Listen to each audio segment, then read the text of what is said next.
Hey there viewers, and welcome to Get Well Stay Well.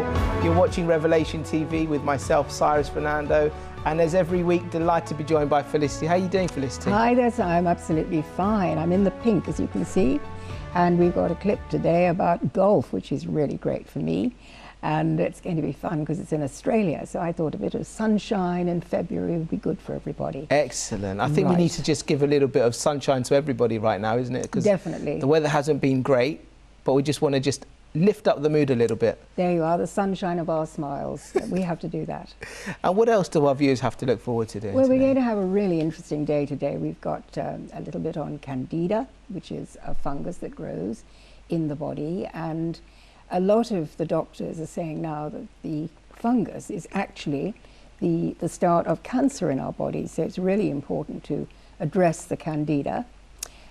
We've got a really interesting program. Let me see what we've got. We're going to be talking today. about teeth, we're going to be talking about We're inflammation. We're going to make a fabulous soup, because I think as well in the cold weather we need to have a lovely hot soup at night, a vegetable soup, so it's not naughty at all, but it's really warming. Because I think that's great that we've got a recipe on the show today, because we always talk about eating a healthy diet, and some of our viewers sometimes just literally need to see the ingredients on screen and to understand how to put everything together as well. Well, it's so delicious, and I was making it last night and it's absolutely gorgeous, it really is. I've noticed you've made us a lovely juice for today. Well, it Felicity. looks a bit muddy today, Si, but the thing is, we're now doing grown-up juices and we're putting all these colours together.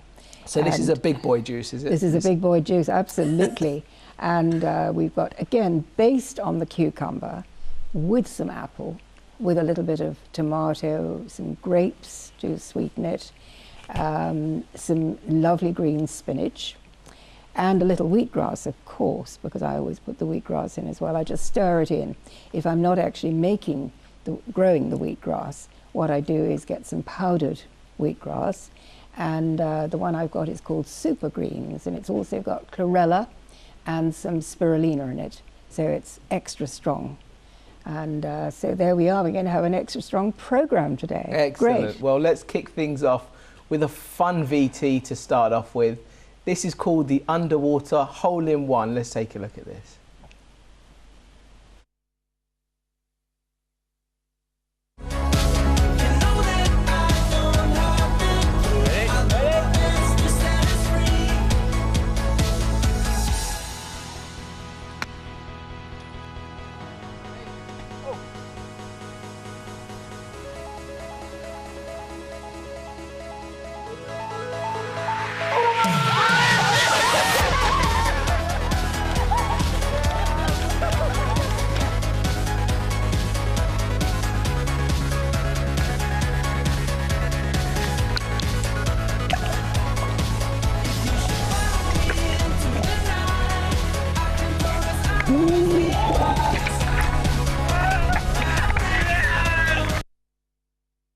Just a bit of fun there to start off today's show. I mean, that was called Underwater Hole-in-One, but it's just a bit of fun. I mean, the idea of that was obviously we want to talk a little bit about golf and exercise.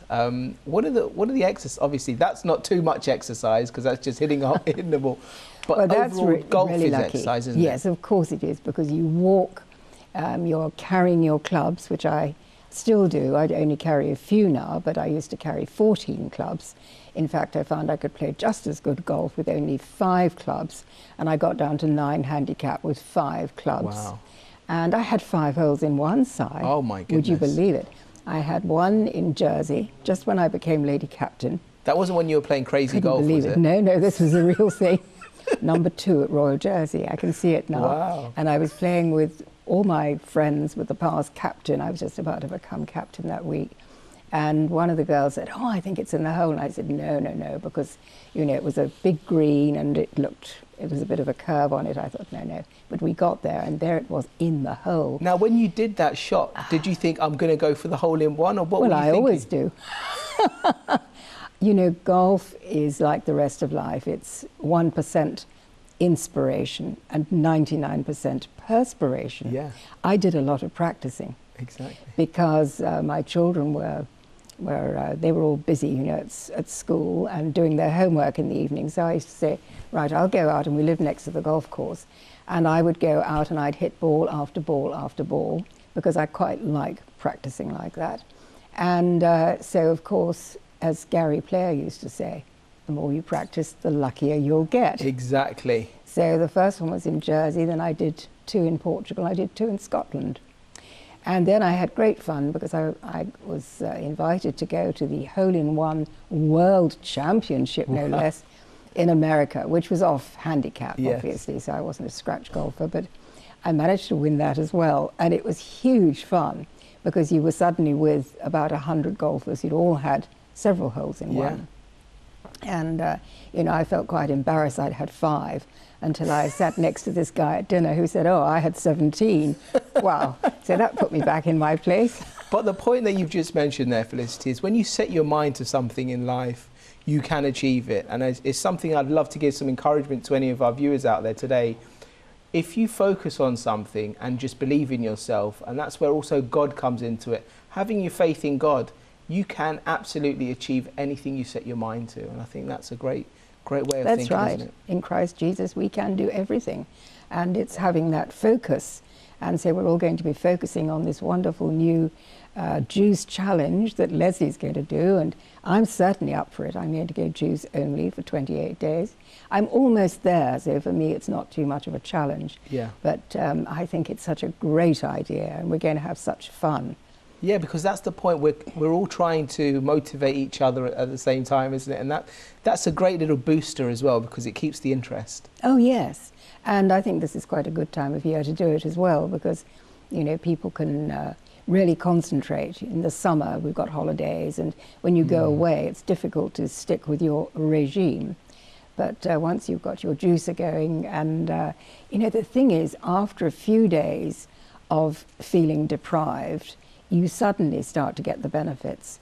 You know, you feel that weight coming off, you feel the energy boost, and arthritis goes. You know, arthritis goes out of the hands, the joints, and you suddenly feel, you know, life is really worth living. You feel great, because of course we're getting the sugar out of our system, and we are all sugar addicted. Yeah. That's why it's so hard. And a lot of people, when they start becoming vegetarian, you know, they go very big on the cheeses. And so then you sort of, you know, you cut out the dairy, and that's really tough. When I went to Hippocrates, we had to cut out the fruit, as I told you, so that was really hard, just on the green juices. But this one that we're going to do is lovely, because you can have the mixed juices. Yes. And, you know, you can do it to the extent you want to, as Leslie was explaining. That's the point, is everyone has different taste buds, everyone likes different things, and it's accommodating everything according to your own, how you feel, because it's great. We are all doing it together. We're all starting on the same date. But the point is, we're all going to have different ingredients. Otherwise, it's going to be very difficult. We'll get bored of it and we'll stop it. But the point is, and I'd love to encourage maybe some of our viewers out there with your friends and your family, why don't you join us? Do the Get Well Challenge. We've got something going on Twitter.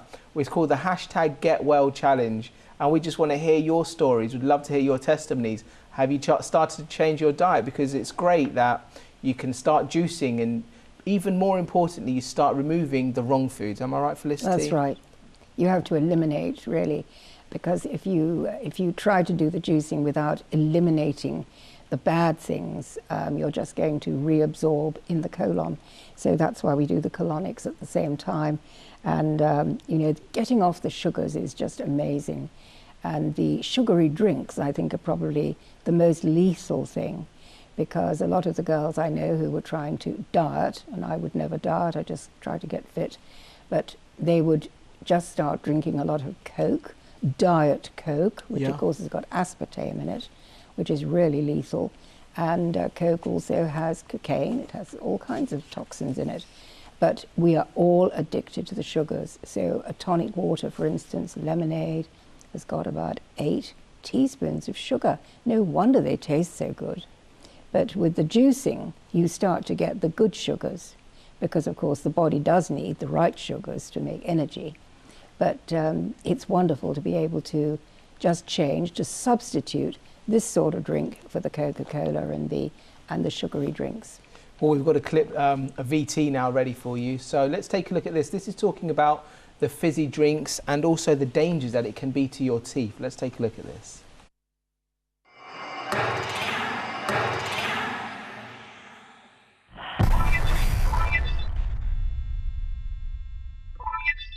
You've probably heard that drinking soda isn't good for you.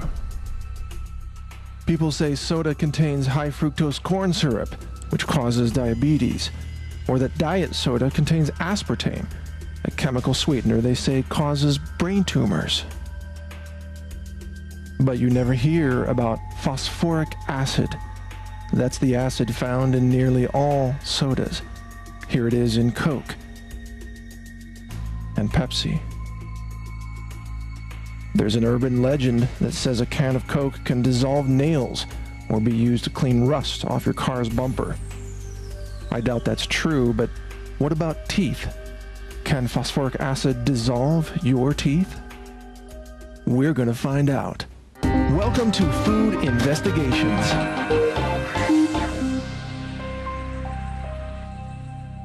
My name is Mike Adams. I'm known as the Health Ranger. And I'm the guy who brought you the breaking news on fake blueberries in grocery foods.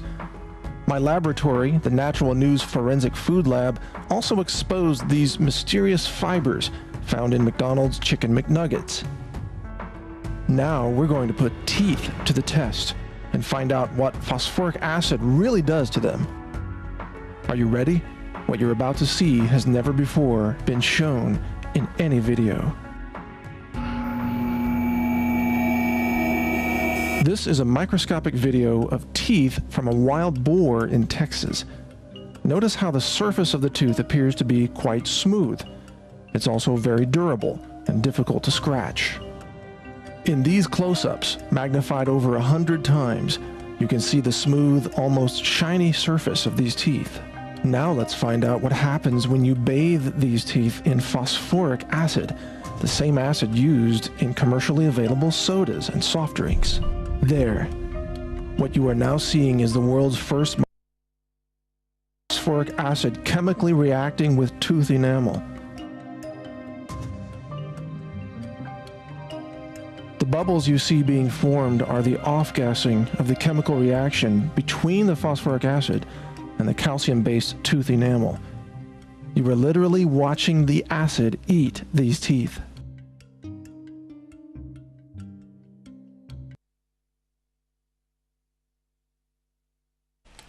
Very, very interesting there. I mean, it's incredible how we are obviously educated when we talk about certain things, but when you see a graphic like that and you see the statistics and you see the real dangers, it's a real eye-opener, isn't it? Well, he's such an interesting guy, the Health Ranger. He's another Texan like Ty Bollinger. He's been doing this quite some time now, and you can follow him on the web. He's really started a proper laboratory. He's got so much into this now, so that he's got a real scientific laboratory where he's actually testing these things. For instance, you know, the blueberry muffins that we all thought, how nice, you know, how healthy. We kidded ourselves they were healthy because we were going to get the odd blueberry in there. But it turns out that the blueberries were not blueberries. They were chemical substances put together to taste like blueberries. So in fact, the chemicals are bad for us. There are different makes, obviously, so I'm not having a go at any one particular make. But it's just this sort of counterfeit thing about food being manipulated and changed. And, you know, there's a great science about making food delicious. And that's what has seduced us all into these bad ways and to get sugar addicted. And also he talked about the chicken nuggets. He did he researched on those and discovered, you know, there was animal hair, there was all kinds of disgusting stuff in these nuggets that are prepared. And something as a mother and grandmother that really annoys me is that the chicken nuggets are usually put on a children's menu. Children's meal, that's right. You know, they have a choice of fish usually, or chicken nuggets. They're fish fingers, or, you know, which are loaded with fat, and then they got the batter on as well. And really we're eating, or we have been eating, counterfeit food. But what amazes me at the moment is this tremendous paradigm shift in the way people are thinking about food. Talk to me about, Felicity, talking about the dangers in fizzy drinks where you have high fructose corn syrup. Tell me about that. Well, you see, that's genetically modified now. The High fructose corn syrup, if you look on labels, you'll find it in most processed foods. It makes everything taste delicious. It makes baked things really crisp. And so we're all addicted to all those things. So yeah, I mean, it's really shocking that our food has been manipulated so much. Yeah. And I think also the most interesting thing is that was mentioned in the clip there is the fizzy drinks. When we think we're going to go for a diet fizzy drink, we think we're being healthy. And then they were just outlining the dangers of aspartame, for example. Well, aspartame is actually a carcinogen. And our friend Dr. Russell Blaylock, who we had a program on, remember? He's a neurosurgeon. And he was so shocked at the amount of childhood brain tumours that he was having to operate on that he actually started really going around the country and lecturing. He's American, another Texan. And he's lecturing all over America on the dangers of these things. The aspartame is much more dangerous than ordinary cane sugar, in fact. But the thing is to get onto the healthy sugars, which are like this juice, which is slightly sweet, but it's, you know, it's delicious. It's got good sugars in it. So for any of our viewers who are watching today, maybe for the first time, and they're not familiar with our program or they're not familiar with juicing, if someone is looking to change their diet and they're saying, okay, I'm going to remove certain things from my diet and I want to start the juicing, what would you recommend? Where is a good place for them to start? Well, the first thing is to get a decent juicer. Doesn't have to be terribly expensive. You know, Leslie's been, she's interested in this new juicer she's got for £50. You can get different juicers, but a juicer separates the essence from the pulp. And so this is a beautiful juice, which I did this morning in a good juicer, which actually you get a very dry pulp and you get more juice out of it, obviously. And the juice stays fresher for longer. But you can get centrifugal juicers. That just means that it works by spinning, really, and cutting and spinning. And then there's the push juicers, which are called masticating or triturating juicers, which sounds very grown up. But anyway, basically they push the juice, they push the vegetable or the fruit through like an auger, like gears, which pushes them. It's called a slow push juicer. Yeah. And that is really the best one. And then you've got to clean it, obviously. The thing is to clean it immediately, because if you come back to a manky juicer, when it's all sort of dried in there, it's ghastly. So I always wash up as I go, you know, and I'm drinking and I'm washing up at the same time. That means that I am drinking it really fresh. Yep. So that's good as well. But the thing is to get a wide mouth juicer if you can, because you can put a whole apple down.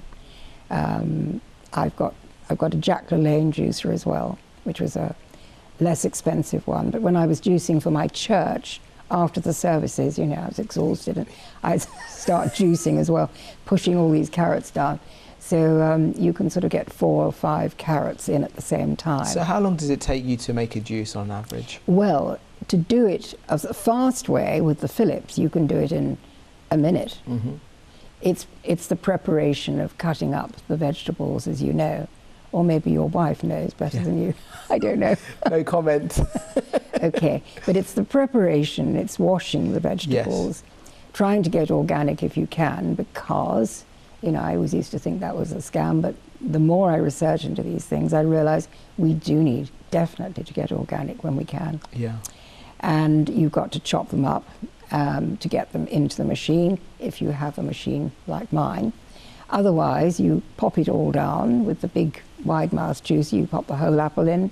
And Jason Vale, who I love, he does a wonderful, he does some wonderful clips where he actually pushes the whole, he calls it an apple sandwich or something. So he puts the apple first, then a few other things, and then an apple at the end, and just pushes it all down, and lo and behold, you've got a gorgeous juice. Fantastic, that's excellent. We're very lucky today as well with the wonders of the technology and all the internet that we have available, because there are literally many videos out there available for our viewers to go out and see the different recipes that are available as well, aren't there? There's masses, and once you start getting on these YouTubes, you can see how everything's done as well, which is really good. Exactly. So we're very lucky, and you know, the juicing only came in about 50 years ago, I suppose. Before that, people had to cut the vegetables up and the fruit up and push them through muslin. I mean, can you imagine how labor-saving that was? Then there was a Norwalk juicer developed by Dr. Norman Walker, who lived to be, I think, 100. Dr. Norman Walker developed the Norwalk juicer, which is his name, obviously. And I have a friend in Jersey who's well in her 90s and still leading a very active life. They've got their own organic garden. She's got the Norwalk juicer, which is really like a press. And anyway, it's certainly worked for her. Hello, excellent. Helen, if you're watching. Yeah. Hi there, Helen. Let's take a look at our next VT now that we have available. This is talking about an alkalinity diet and inflammation. Let's take a look. When we talk about diet, so many people that we talk to stress the importance of an alkaline diet. Mm-hmm. Do you subscribe to that, and is there a connection with that in Candida? Sure, because basically an acidic environment equates to inflammation, which over time equates to disease. So what's acidic that we mainly do is we do excessive red meat, caffeine, sugar, alcohol, stress. Those are very acidic elements, and when you are acidic, you become inflamed. And so what we need to do is alkaline more, and we can do that through, my favorite thing is having more dark leafy greens. Mm-hmm. Whether you're juicing them, steaming them, sauteing them, get them down you. I really feel that the diet needs to be about 60% vegetables. That doesn't mean raw, it can be different ways, because some people, their digestive tracts are so shot that they can't get away with doing raw foods initially. They have to do cooked, steamed, etc. So it starts with having more vegetable intake, and then you can do simple things. You can do raw apple cider vinegar, putting a tablespoon in some water every day and drinking that. You can do fresh squeezed lemon in warm water first thing when you get up in the morning. Breathing exercises. You know, it doesn't have to be as intense as we think it needs to be. I don't think you want to drink alkaline water all day, because particularly when you're eating, you need to have that acid to break down your food. So we're looking at more elements in ways to alkaline, but it really comes back to what's your diet like. And if you just start to get the junk out, the sugars and the processed foods and the fast foods, right there, you're alkalining the body. You start to manage stress, you're alkalining the body. You hydrate more, you're alkalining the body. So alkalinity is certainly very important, because most cancers, most chronic diseases live in an acidic environment. Talk about that a little bit more, and how Candida relates to cancer, and then tie in the alkaline part of things as well. How are they all connected? I feel because Candida is a ubiquitous organism, meaning it lives everywhere, and it's so easy to get out of balance in this day and age, because we're all going to eat, junk food at times. We all have stress. We've all taken antibiotics or steroids. It's so easy to tip the scale, and so since Candida is in an overgrowth state in most people, it then goes undetected because no one is really educated about it, and the longer it goes on, it starts to chip away at the immune system. And as this immune system becomes weakened, you then set the stage to have, I think, genetic mutation, tumors forming. Mm-hmm.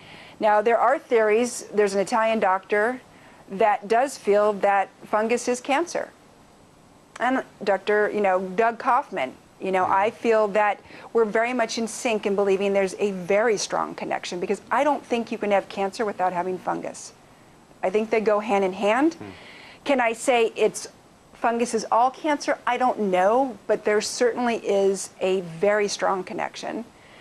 And when you have both going on, you have an acidic environment. And the reality is that I think if we're using antifungal regimes with people that have cancer, we're going to see a lot more success. So I'm not skilled enough in cancer to give you the full technology breakdown of all that, but I will tell you that I believe it does go hand in hand. Hi there, lovely viewers, and welcome back. Talking about vegetables that we should be including in our diet, how much vegetables should we be having ideally? Well, as she was saying, the green leafy vegetables are the most important. We should have nearly all vegetables. In fact, I will be doing a vegetable diet when I do this new juice thing. I think it's really important to get all that sugar, even the fructose, out of the body.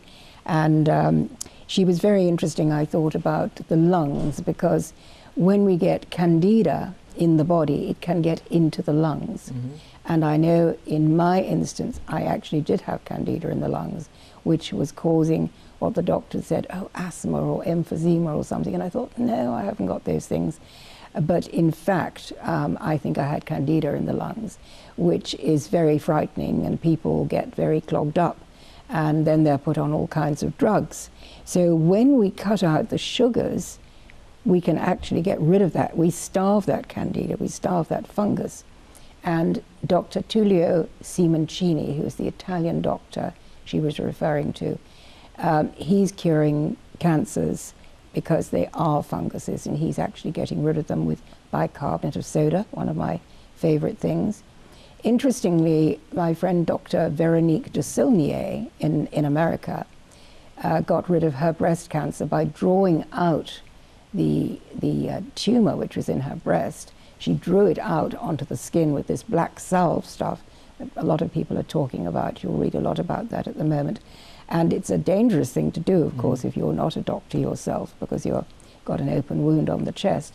But funnily enough, I was talking to a woman last night on the phone, a Revelation viewer, who is doing just that at the moment and putting this black salve on. And when the tumor comes out, there it is. It's a white fungus. Right, okay. So I'm sure cancer is a fungus. There are different kinds of cancer, of course, but the one where you get a hard tumor, when it is removed by the surgeons, it looks just like a white, maybe a white golf ball. You know, yeah. It's really our lifestyle that's causing this. I just want to take the point of the amount of acid that we have, the dangers of the acid, and how much acid is in most people's everyday diet as well. Well, it is, because we get acid from the food, from the meat and dairy that I talk about. We've got to eliminate those. We have acid from stress as well. Mm. We have acid from the chemtrails, not the contrails. The contrails are the ordinary planes, you know, as they fly through the sky, and that dissipates very quickly. The chemtrails, we have aluminium and barium actually being sprayed out of the back of these military planes, and we are all having to breathe this stuff. So it's not only what we eat and drink, it's what we breathe as well. We can be breathing in these toxins, again leading to a lot of lung disease, asthma, all these things that have proliferated in the last 50 years, I would say. And what about our psychological state? How much does stress and pressure, anxiety, how much does that actually affect our physical? Well, that's huge, because when we are in stress, we're frightened maybe, and of course it all goes back to fear. And we make hydrochloric acid, which flushes in the tummy, and then it kills these villi, V-I-L-L-I, which are the little tiny protuberances in the small intestine. And once they're destroyed, we get leaky gut. Mm-hmm. The body can no longer deal with normal food. You know, it can't get the nutrients into the body. So when we alkalize and we oxygenate with the living foods, we actually heal that leaky gut. It will take a few weeks. It won't happen overnight, obviously, but you will start to feel the benefits pretty well within 3 days. Really, really exciting. So alkalizing and oxygenating the body has got to be the way to go.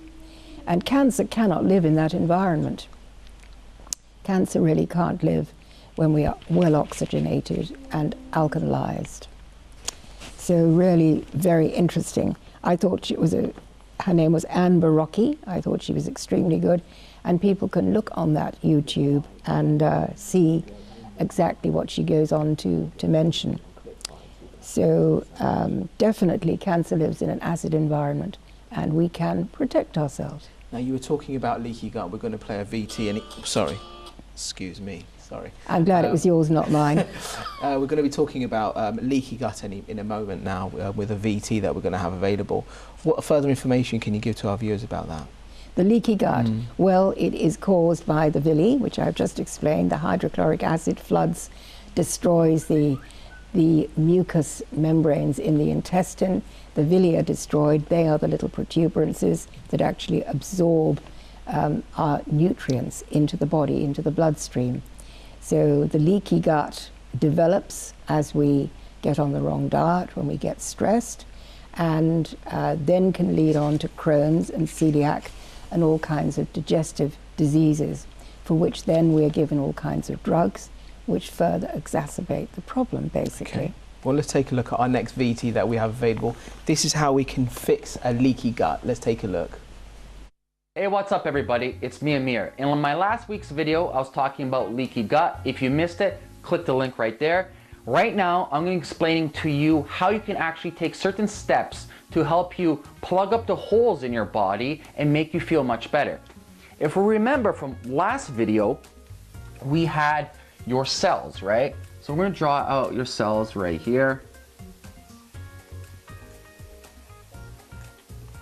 And remember, your cells are the bodyguards, right? But in our situation right now, our bodyguards aren't working, correct? So that means when you have leaky gut, there's holes right here. So you got holes in your body and it's going right to your bloodstream. So that's your blood, and everything that you're eating right now or the poisonous foods that you're eating are escaping and they're going right to your blood. So we'll draw a big B or blood, right? That's not good. So we already know this, that certain foods, certain lifestyle, and certain things in your life do cause leaky gut. The question remains is how you're gonna fix it. And my first step for fixing anything in the body is not adding, it's eliminating. And if you remember, like I was mentioning in my last video, is certain foods do cause leaky gut. And one of these foods is wheat or gluten or gliadin. So you got gluten or gliadin. It's a very dangerous protein. I'm going to draw it as a star right here. This protein will actually cause your cells in your intestines to separate, causing leaky gut. So obviously we want to remove gluten, which is wheat, which is a grain. Second thing you want to remove is dairy, because dairy has a thing called BCM7, casein that does exactly the same thing, the same mechanism. So then you have here, we'll draw dairy as I don't know, like a moon right here. So he's evil. And then dairy would come in, and dairy would do exactly the same thing, causing these holes in your gut, and you don't want that. The third thing you should eliminate is soy. Soy also does exactly the same thing. Moving along, you want to eliminate corn. And then finally, there's certain other foods you want to eliminate, such as the nightshade family. This being said, you want to then, at the end of the day, eliminate grains, dairy, soy, corn, and the nightshades family. This way, we eliminate everything from the body that may be causing you to have leaky gut. That's the first step in solving this issue of holes in your body. Hi there viewers and welcome back. It's interesting there when I was talking about the cells and the holes that are created in your body. It's good to be able to see it like that, because when people have seen something, it's like seeing the live and dried blood microscopy, you know. When people actually see this thing working, they realize what they're doing to their body with the wrong diet. So it was interesting, he talked about the deadly nightshade. And, you know, I did a lot of research on that because I was interested. People say to me, I can't eat the peppers and tomatoes and potatoes because they're the deadly nightshade. Yeah. In fact, they are nightshades, and they're plants that grow in the shade. The deadly bit comes from the belladonna, belladonna, beautiful lady, and the Italians some years ago used to take the belladonna, which is a drug that affects the central nervous system, to make their eyes dilate, and they thought they looked better that way. So the belladonna is different to actually the nightshade family. Yeah. I can take those things, the tomatoes and the peppers and the potatoes, of course, and the aubergine. I can take all those. They don't affect me. With some people, they are allergic to them. So the thing is to stay away from them until one day you try a little bit, and if you can get away with it, you get away with it. But again, start off with the cucumbers, with the avocados, you know, with the lovely things that we're always talking about, the carrots and the onions and the garlic and the really good basic vegetables. When you start off with those, then you're not going to have a problem. Now, I just want to get your thoughts on our viewers maybe thinking, what if I was to eat these vegetables rather than juicing? What are your thoughts on that? Well, of course you can, and it's not going to do you any harm. And I love to have, you know, my supper last night was actually just beautiful cabbage, which I cooked. And I had a little bit of the coconut oil and a little bit of the Himalayan salt. Absolutely delicious. I also put some bicarbonate of soda in the water when I was boiling them up to soften them. And so they were a beautiful green colour. And, you know, the goodness just to taste them. And that was what I had before I came down on the phones last night. And I thought, what a fabulous supper. And I would rather have had that than going out to a restaurant, you know, and having something I didn't really want. Because the joy about doing this diet, or program really, is that you can choose all these gorgeous fruits and vegetables that God has given us here. You know, in Genesis 1:29 and 30, there we are back to the Bible straight away. And that's what brought me back into health 11 years ago. So I have to be honest. I'm too on the diet as well, and it's incredible when you are on something like the diet, because you feel, oh, maybe I can't do it. Maybe it's going to be difficult. Maybe I'm going to get hungry. But your body actually gets used to eating less amounts. Obviously, I'm a bigger built guy, so we say, and so I have a bigger appetite. And I was thinking, oh, if I was to change my diet, I'll be hungry later on. And my biggest problem, Felicity, was I'd get hungry at night. So I'd have my dinner at 7 o'clock in the evening, about midnight, 1 o'clock in the morning. About midnight or so, you start to get a little bit peckish.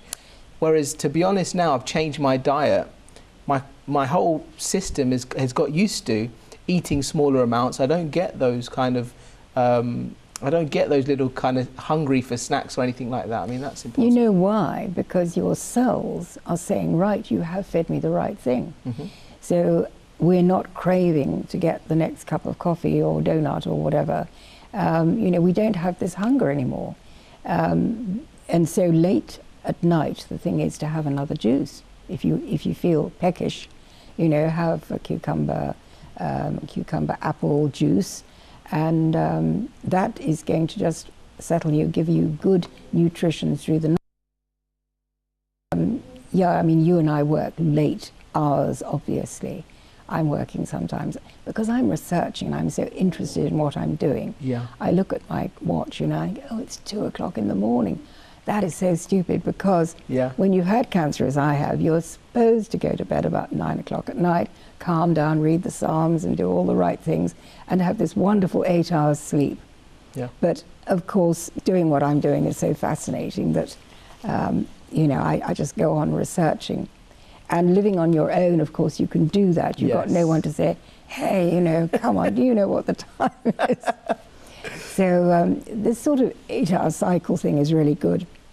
If we can get back to eating just between lunchtime and supper time, when the digestive fires are the strongest, that is really what we're meant to be eating then.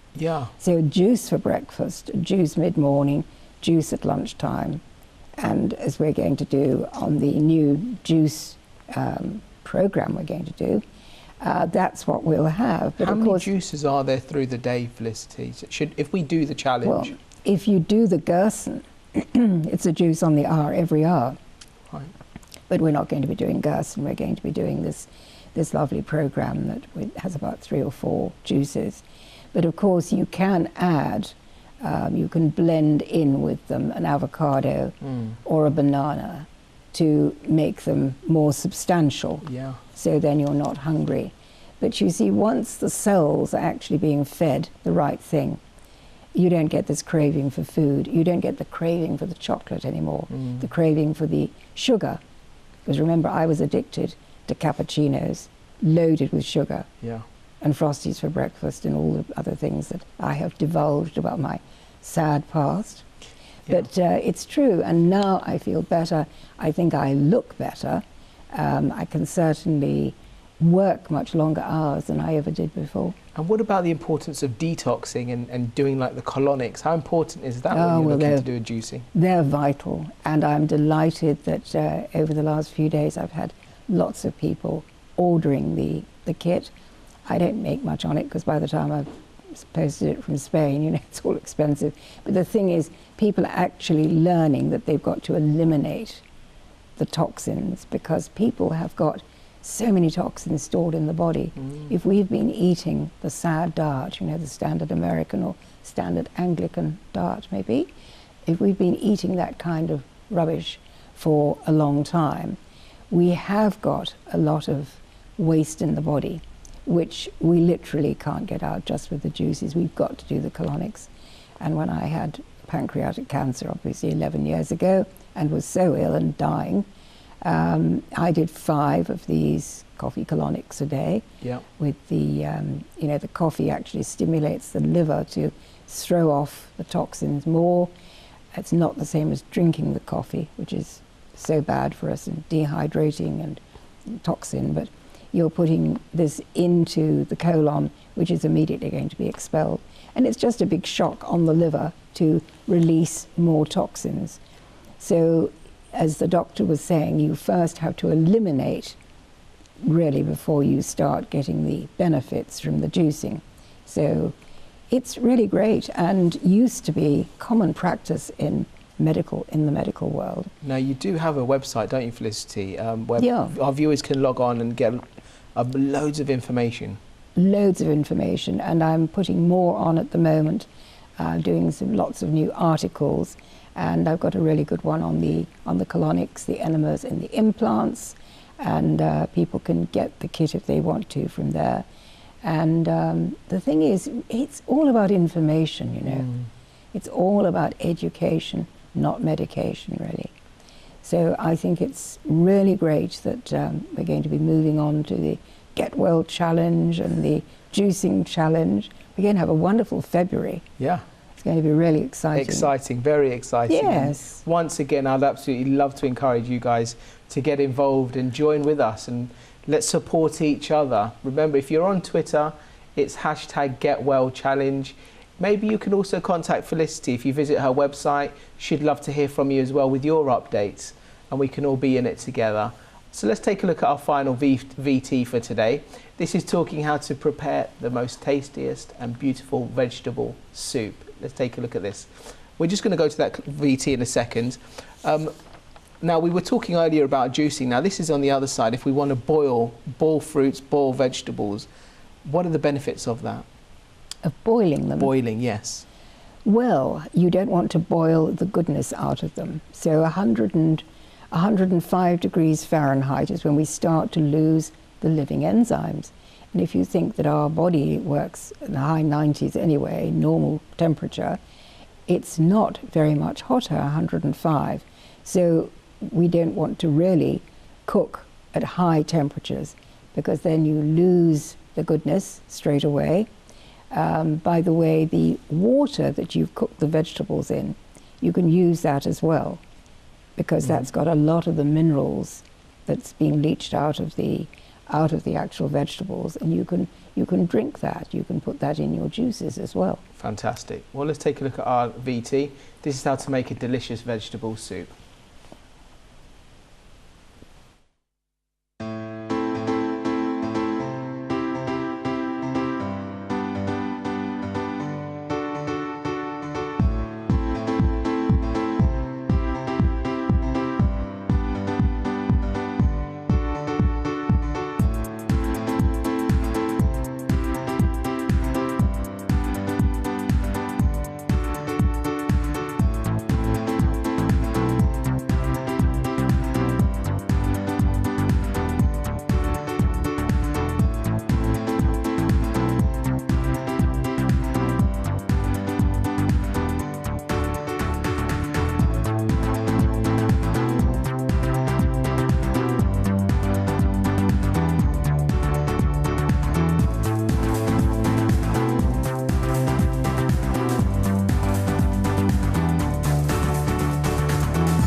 Hi viewers and welcome back. That's just how to prepare a delicious, healthy vegetable soup there, Felicity. There you are. It's easy, isn't it?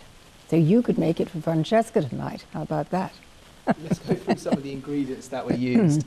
First of all, we heat the olive oil in frying pan and cook the onions for 3 minutes on a large fire. Now, what are your thoughts on olive oil, Felicity? Well, actually, I don't use olive oil anymore. I've gone on to coconut oil now. And I was really glad to use up the last of my olive oil and thought, that's it, because I'm so thrilled with the health benefits of the coconut oil. So everything tastes delicious fried in the coconut as well. It's great. Coconut oil does have so many benefits at the same time. It's not only for cooking, is it? Yeah, put it on the skin. I mean, it's wonderful. Absolutely great. So after the bath, you know, and you dry and put it on as a moisturizer, use it on the face as a cleanser, and you do your hands with it. It's absolutely wonderful, the coconut oil. And of course, there's coconut flour, there's coconut milk, there's coconut water. You know, there's so many uses for the coconut. And it really is delicious and great to use inside and out. Yeah. Excellent. I'm just going to go through some of the ingredients that were used. So if our viewers want to take a note, you're more than welcome. So you add the carrots, you cook the carrots for 3 minutes. You saute them with the onions, yes. So you start off doing that. This is a two-part thing. Start off just sauteing those together, and then you boil the cabbage and potatoes. Yeah. Yeah. Yeah.